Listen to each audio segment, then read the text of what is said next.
Bro scroll பண்றதை நிறுத்துங்க. விஷயம் தெரியுமா, இந்தியா வேற லெவல்ல சம்பவம் பண்ணிருக்கு.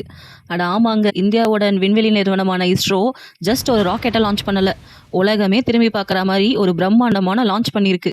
இது ஒன்றும் சயின்ஸ் ஃபிக்ஷன் இல்லை, இது நம்ம இந்தியா. இந்த சக்ஸஸ் ஸ்டோரிக்கு பின்னாடி இருக்கிற ஹீரோ நம்மளோட உள்நாட்டில் தயாரிக்கப்பட்ட ராக்கெட்டான LVM-3 தான். இந்த ராக்கெட்டோட ஸ்டோரி இப்போ இல்லை, 2014 தொடங்குச்சு. இது வரைக்கும் பண்ண 8 லான்ச்சும் ஹிட்டு தான். அப்படி என்னத்தை தான் நம்ம இஸ்ரோ லான்ச் பண்ணாங்க?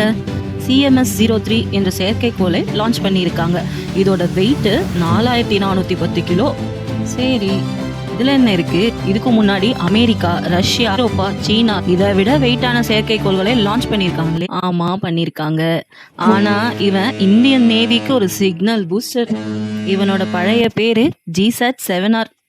CMS-03 இப்போ பூமியில இருந்து சுமார் 36,000 கிலோமீட்டர் மேலே போய் ஃபிக்ஸ் ஆகும். அங்க இருந்து பார்த்தா பூமி சுத்துற ஸ்பீடுக்கு ஈக்குவலா சுத்துறதால எப்போதும் ஒரே இடத்துல இருந்தே நமக்கு 24 மணி நேரமும் சிக்னல் கொடுக்கும். சரி, இதனால நமக்கு என்ன கிடைக்கும்? செக்யூரான high speed voice calls, data மற்றும் லைவ் வீடியோஸ்க்கான லிங்க்ஸ் கிடைக்கும். இதுல இருக்கிற அட்வான்ஸ்ட் என்கிரிப்ஷன் மற்றும் ஆன்டி ஜாமிங் வசதிகள் நம்ம கம்யூனிகேஷனை ஹேக் ஆகாம பாதுகாக்கும். சிம்பிளா சொன்னா இது நம்ம நாட்டின் டிஜிட்டல் முதுகெலும்புங்க. சந்திரனையே தொட்டுட்டோம், இப்போ என்ன?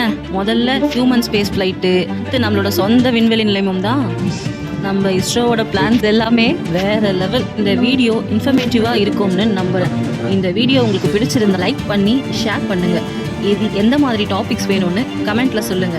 மறக்காம த ஃபேஸ் ஆஃப் சேஞ்ச் சேனலுக்கு சப்ஸ்கிரைப் பண்ணுங்க மக்களே.